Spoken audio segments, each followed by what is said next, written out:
dear person. I am Aishwarya Singh Swarnkar, currently a student at Miranda House, Delhi University. I heard from my school people that you have your board exam starting from 22nd Feb 2024. I also have some unrevealed secrets and experiences about my board exams that I would really love to share with you. Also, I got some messages from my juniors asking me for some tips that would actually and genuinely help them score great. I wish and pray that you score even more than me, avoiding all the silly mistakes that I made. Let's just delve into something really, really magic. I have this journal of mine. This is from 2023. This contains everything that I felt. Let's just flip over 1 year back from today. That is 20th February. I went through it yesterday and I got a very beautiful thing that I wrote for myself and to myself. The only thing harder than the exam itself was convincing myself to actually study for it. Wait, you're watching me, you're listening to me, but you don't know my scores yet. Let me just reveal that I scored 95.2 in my 12th CBSE board exam, and they were my first board exams. Yes, because I belong to that batch of 10th graders who did not write their board exams because of COVID. Well, why did I sound so happy? Because it is a thing. I was happy about it initially, but that made it very difficult for me to contemplate how my 12th grade would go. Anyways, let's just get into it. Everything that I did for my board. Things that would help you score better. Let's do it. I actually made a. When was my first board exam? It was definitely of English and it was on 24th Feb. I have a very beautiful timetable. Is it clear enough? Maybe not. This is very cute timetable that I made for myself. I think it becomes very important for all of us to realize and know that for whom are we studying? Is it for our parents or is it to make our teachers happy? I always experience that high level of stress when I know that I have my exam coming right after 1 week or 2 or 3 days, and suddenly you don't feel like studying at all. Why are you even studying? For whom are you doing it? Every time I would ask myself that question, I would come to the conclusion that if I am studying hard right now, it is for my own good. It is something that I am choosing to do for myself. Also, there are expectations. At the end of the day, you need to realize this. I also realized this that when I get that mark sheet, it would be on my name that Aishwarya Singh Swarnkar has scored this marks. How much of effort you put into your academics. And after all, scoring good when it's so easy in both, who doesn't want great marks? Push yourself and tell yourself that you are doing it just for yourself. The second thing you need to keep in mind is keep your room clean. I know you are irritated and annoyed by listening the same phrase over and over again from your parents, but I need to tell you that it is a sincere advice. When my desk is clean, I am able to think freely and memorize better. The third most important thing is to make a timetable for yourself. I know some of my friends personally who don't prefer to have a plan or a very organized schedule, but trust me, if you have a timetable for yourself and you know what you want to achieve, you are clear about your goal. One of the things that's very crucial and we all tend to neglect it a lot during exams is eating well. I would share an incident with you and it would make you realize that your health is very important. So it was during the pre-boards that I fell ill because I did not eat well. The thing is not that I did not eat, but the thing that I did not eat well. What do I mean by that? So what happened with me? I got my food, I ate in rush and then I fell ill because of that. I did not chew well. That was the reason behind me falling ill. I realized after being hospitalized that eating well is important. So during my board exams, I made sure, and even till date, it's okay to be a slow eater, but make sure that you chew your food well. Then is to drink enough water. Whenever you take breaks, keep a water bottle with you like this. I always have one with me, two with me at home. So even when you're studying, make sure that you are hydrated enough. Another thing that keep your timetables really very flexible. It should be a mechanism that helps you realize at the end of the day that you did this much and you did not cover this today. You are supposed to do that. And the last thing is, make sure that you get at least 7 to 8 hours of sleep even during exams. You can sleep a little less, like 7 hours in a day in your preparatory leave, but when you have your exam the next day, make sure you sleep for at least 8 hours. When you go in bed, I know you can't sleep. You have all those thoughts of, will I be able to complete my exam on time? Will the question paper be very difficult? Will it look out of syllabus and I won't be able to answer a single thing? All those thoughts, they come, they will be there. You need to manage. Since I'm spilling all my secrets, let me just tell you this one thing. I did not own a smartphone until my 12th grade ended. Yes, you heard it right. I did not own a smartphone until my 12th grade ended because it was a conscious choice that I made, that I cannot afford to be on my phone every single time. Also, to all of us who already own smartphones, now let's just turn off the notification and don't constantly keep checking on your phone. That's the worst thing you can do. I'm not there on Instagram, not there on Snapchat, nowhere else other than WhatsApp. Yeah, they helped me save time. I turned off all the notifications of my laptop because I used to study from YouTube. So when I was on YouTube, I used this feature as well. I just remembered. I did not write it down, but I remembered that anything that I really wanted to watch, I couldn't watch it on the spot. So I used to use that watch later button and I used to save it. When finally my board exams were done, only after that I watched all of the things, completed my quota, pending things that I really wanted to watch on YouTube. Also,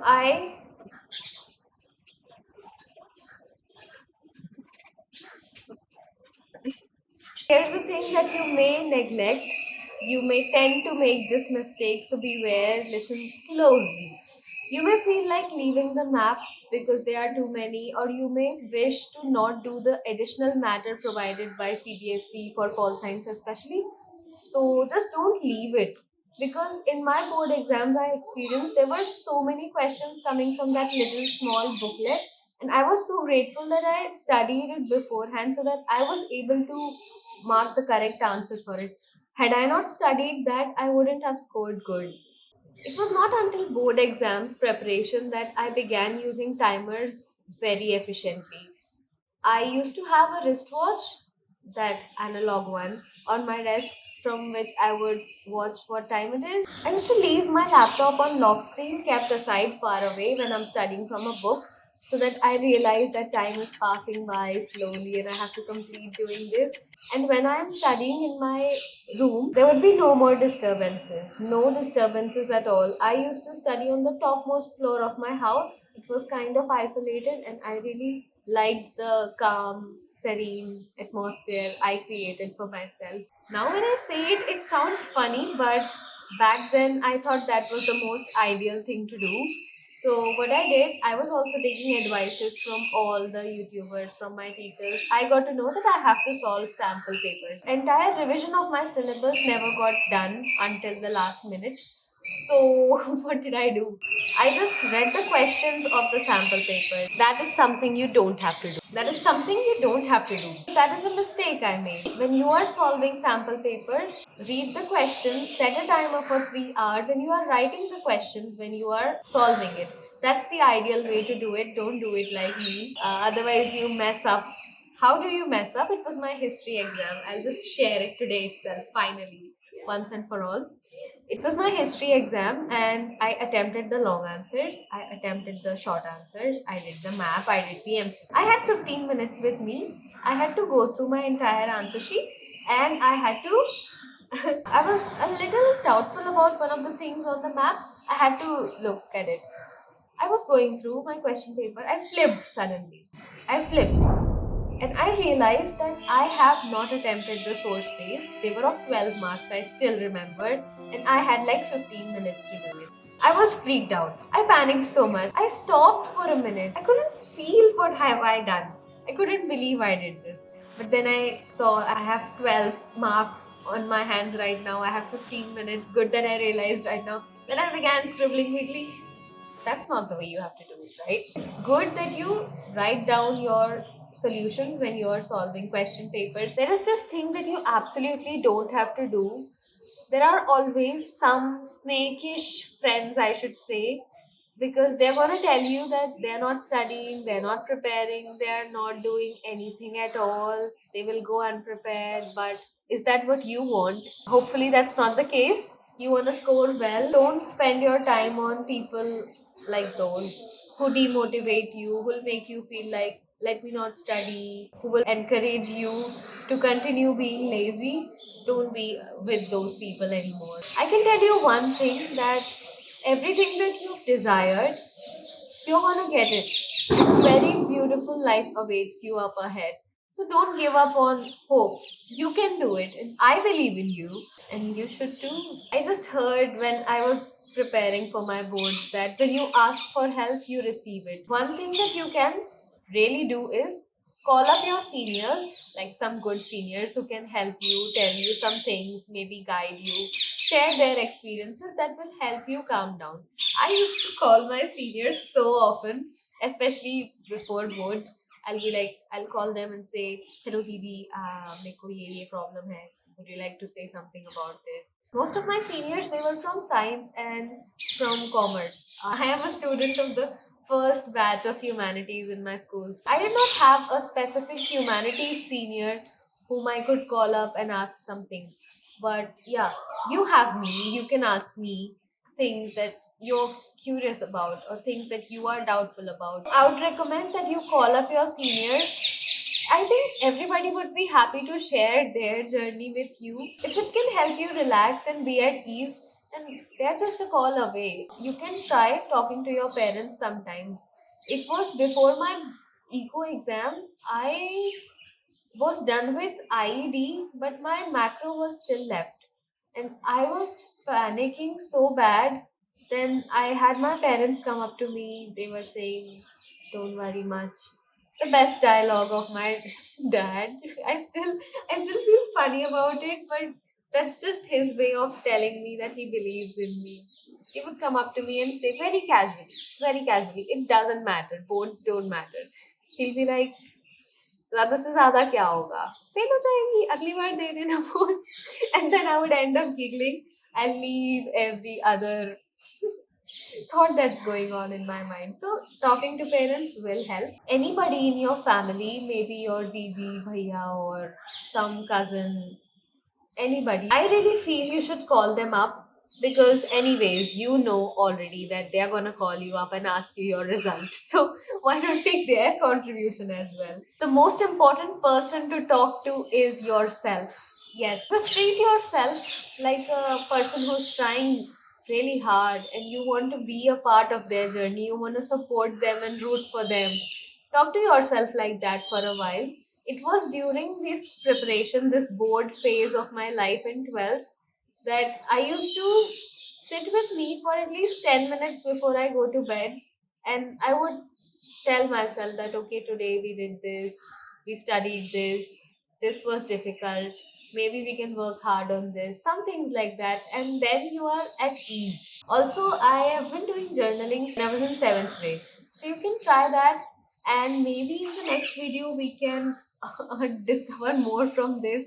Maybe share my English exams experience, how I felt after giving my first board exam, and share the top 5 songs that I used to listen when I was preparing for board. They really helped me. Coming to the last 2 points, some mistakes that I did, some things that I wish I had in mind. Read the instructions. See, you're given 10-15 minutes to read your question paper. In that, make sure you go through your question paper really well. Read your questions more than twice, I would say, because it's okay to spend one more minute reading the question rather than realizing at the end that you've written something else that was not even asked. Another thing you can try is, if your invigilator is not very observant, just put a small dot next to the question once you're done attempting it. It happened with me that I attempted B part of a question first, and then I forgot attempting the A part, and I lost marks because of it. The question was of 6 marks, three each, and I got just 3 marks, and 3 marks were gone. So don't do that.